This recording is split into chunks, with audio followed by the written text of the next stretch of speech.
আবু বকর এই খেজুর পাতার পোশাক বানায়। আমার আল্লাহ ডাইকা ডাইকা বলে, রে আসমানি ফেরেশতারা, ও ফেরেশতারা, তোমাদেরকে বলি আমার আবু বকরের সম্মানার্থে আজকে খেজুর পাতার পোশাক পরো। এই জন্য জিবরাইল খেজুর পাতার পোশাক পরে পৃথিবীর জমিনে, জোরে বলেন না সুবহানাল্লাহ। নামাজ পড়ার মতো যদি পড়তে পারেন বন্ধু, তাহলে আল্লাহ যে ওয়াদা করেছে সে ওয়াদাবদ্ধ সেই পুরস্কার পাবেন। যদি নামাজ পড়তে পরিপূর্ণভাবে না পড়তে পারেন, কখনোই বন্ধু ধন্য হতে পারবেন না। আল্লাহ রাসূল বলে দিয়েছে, হাদিস শরীফের মধ্যে এসেছে, কারো বাড়ির আঙ্গিনায় যদি একটা কূপ থাকে, প্রতিদিন যদি কূপের মধ্যে কেউ 5 বার দোয়া করে দিল, নবীজি বের হলো, নবীজির পবিত্র পা মোবারক, কদম মোবারক বের করতে দেরি, চাইয়া দেখে রে হযরত জিবরাইল আলাইহিস সালাম খেজুর পাতার পোশাক পরে আমার নবীর সামনে। আমার নবীজি প্রশ্ন করলেন, রে আবু বকর, ও জিবরাইল, আপনার শরীরের মধ্যে খেজুর পাতার পোশাক কেন দেখা যায়? এবার আবু বকরের দিকে ইঙ্গিত করে বললেন, জিবরাইল আলাইহিস সালাম, ইয়া রাসূলুল্লাহ, আপনি আবু বকরের দিকে তাকায় দেখেন গো নবী, আবু বকরের শরীরে খেজুর পাতার পোশাক। আবু বকর যখন খেজুর পাতার পোশাক বানাইলো, আমার আল্লাহ আসমানের সকল ফেরেশতাকে ডেকে ডেকে বলল, আসমানের সকল ফেরেশতাকে ডেকে ডেকে বলল, আজকে আমার আবু বকরের সম্মানার্থে সবাই খেজুর পাতার পোশাক পরো। এটা কেন বললো বন্ধু? আবু বকরের কাছে কোনো কাপড় নাই, শরীরের মধ্যে ছোট্ট একটা জামা, ঘরে আছে তার বালিশের কাবার, বালিশের কাবার দুইটা ছিঁড়ে ফেললো, এই শরীরের জামার সাথে যুক্ত করলো খেজুর পাতাকে, তিনি সুতা হিসাবে, খেজুর কাটাকে তিনি সুই হিসাবে ব্যবহার করে জামাটা বানাইয়া জোড়া লাগাইয়া তৈরি করে তিনি নামাজ পড়তে গেল। এরপরেও তিনি নামাজ ছাড়ে নাই। গোসল করে তার ময়লা থাকবে না, 5 বার গোসল করলে যেমনি ময়লা থাকে না, ওই ঈসা নবী যে প্র্যাকটিক্যালি দৃশ্যটা দেখেছিল, সেটা যে বন্ধু পরিপূর্ণ রূপ ওই হাদিস শরীফ।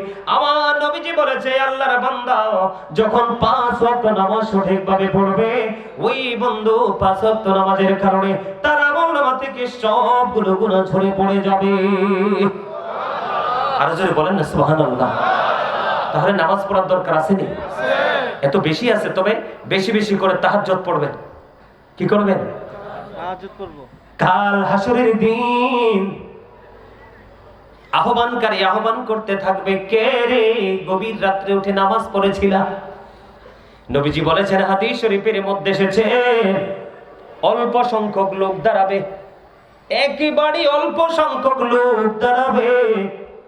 যখন এই অল্প সংখ্যক লোক দাঁড়াবে, ওই লোকগুলো দাঁড়ানোর সঙ্গে সঙ্গে বন্ধু বিনা হিসাবে ওই ব্যক্তিগুলো যারা দাঁড়াবে তাদেরকে বিনা হিসাবে জান্নাতে যাওয়ার অর্ডার দিয়ে দিবে, আর বাকি সবাইকে হিসাবের জন্য প্রস্তুত নিতে হবে। আর জোরে বলেন না সুবহানাল্লাহ। আর একটু জোরে বলেন সুবহানাল্লাহ। সহজ মনে করছেন? আল্লাহ রাসূল বলেছেন, অল্প সংখ্যক মানুষ দাঁড়াবে, ওদেরকে অর্ডার দিবে, তোমরা বিনা হিসাবে জান্নাতে চলে যাও। তারা বিনা হিসাবে জান্নাতে চলে যাবে, আর বাকি লোকগুলো হিসাবের জন্য প্রস্তুত হবে। 5 ওয়াক্ত নামাজ ঠিকভাবে পড়বেন। আসছে সামনে রমজান, রমজানের রোজাগুলো বেশি বেশি করে পড়বেন, আর বেশি বেশি করে নফল নামাজ পড়বেন। মানুষের জীবনে অনেক কারণে কিন্তু ফরজ ইবাদত ছুটে যায়। যখন এই ফরজ ছুটে যাবে, ঘাটতি দেখা যাবে, তখন আল্লাহ রাব্বুল আলামিন বলবে, আমার বান্দার নফল ইবাদত দিয়ে সেটা ফিল আপ করে দাও। সুবহানাল্লাহ। তাহলে আমরা নফল ইবাদত বেশি বেশি করবো তো? যদি না করি, ঠিকানা কোথায়? জাহান্নামে। জাহান্নাম কি শুরুই হবে? না বন্ধু, তিলে তিলে বন্ধু। আমি আপনাদেরকে আজকে একটা আয়াত নিয়েছি, আমি প্রায় ওয়াজে আয়াতটা তেলাওয়াত করি, বর্তমান প্রেক্ষাপট ভালো নাই জন্য। আল্লাহ রাব্বুল আলামিন বলেছেন, ইয়া আইয়ুহাল্লাযীনা আমানু কু আনফুসাকুম ওয়া আহলিকুম নার। আল্লাহ রাব্বুল আলামিন বলে দিয়েছেন, ও believers, save yourself and your families from the fire.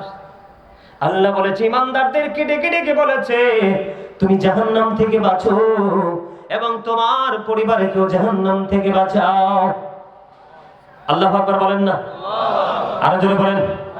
আল্লাহ বলেছেন, ইয়া আইয়ুহান নাসু তাকু রাব্বাকুম ইন্না জালজালাতিস সাআতি শাইউন আযীম। আসেনিও আল্লাহ রাব্বুল আলামিন মানুষকে ডেকে ডেকে বলেছে, মানুষ তোমরা আল্লাহকে ভয় করো, তোমার রবকে কি করো? ভয় করো। নিশ্চয়ই ওই কিয়ামতের দিনের কম্পন অত্যন্ত ভয়ঙ্কর। বলেছে কি? এটা অত্যন্ত ভয়ঙ্কর একটা ব্যাপার।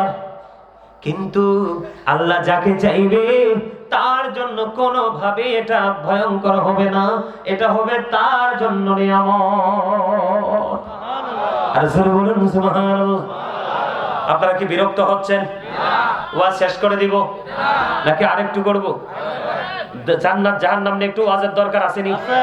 আপনারা সবাই শুনতে রাজি? আরো জোরে। আমার আল্লাহ আল্লাহ আল্লাহ,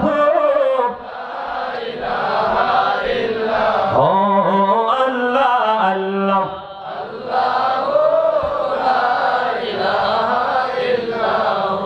না একটি বইছে না অন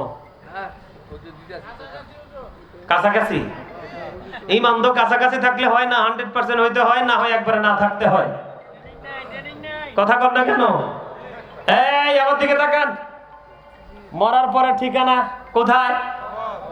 কবরে যাইতে হলে তো পৃথিবীতে সিস্টেমটা শুরু হয়ে যায়। ওই যে আপনাদেরকে বলেছিলাম এই জগতে ঢুকতে হলে শুরুটা এইভাবে করতে হয়, তাহলে সুন্দর হয়, মানে বুঝতে কোনো অসুবিধা হয় না। আমার দিকে তাকান। জীবন আর মরণের মধ্যে পার্থক্যটা আমি একটা বুঝে। আপনারা যারা, আমরা যারা এখানে সবাই আছি মানুষ। কি ওমা কথা কয় না? মানুষ। জোরে কোন মানুষ? আমি একটু আগে বলছি, হয় কৃপণ না হয় হিংসুক, অহংকারী। আল্লাহ কিপটা মানুষও দেখতে পারে না, অহংকারীও দেখতে পারে না। আপনারা জানেননি অহংকারীকে কাল কিয়ামতের ময়দানে ছোট্ট ছোট্ট পিপিলিকা বানানো হবে। অপমান তাদের চারপাশে ঘেরাও করে ফেলবে। অর্ডার দিতে দেরি বাউলাস নামক জাহান্নামের দিকে টেনে হেসড়ে নিয়ে যাবে, শুধুমাত্র অহংকার করার কারণে। অহংকার করবেন না ছাড়বেন? মুখটা খুলে কথা বলেন, জবানের হক আদায় করেন। সম্মানিত উপস্থিতি, মানুষ কি? এই মানুষকে আল্লাহর কোরআনের ভাষায় আল্লাহ কখনো বলেছেন ইয়া আইয়ুহান নাস, আবার কখনো বলেছেন ইয়া আইয়ুহাল ইনসান। ইংলিশে যদি বলি, কখনো বলা হয় ম্যান, আবার কখনো বলা হয় পারসন। এটা হলো মাথা থেকে পা পর্যন্ত বডি স্ট্রাকচারটা। এই মানুষটার ভিতরে আরেকটা মানুষ আছে, সেটাকে বাংলাতে বলা হয় আত্মা, আরবিতে বলা হয় রূহ, ইংলিশে এটাকে বলা হয় সোল।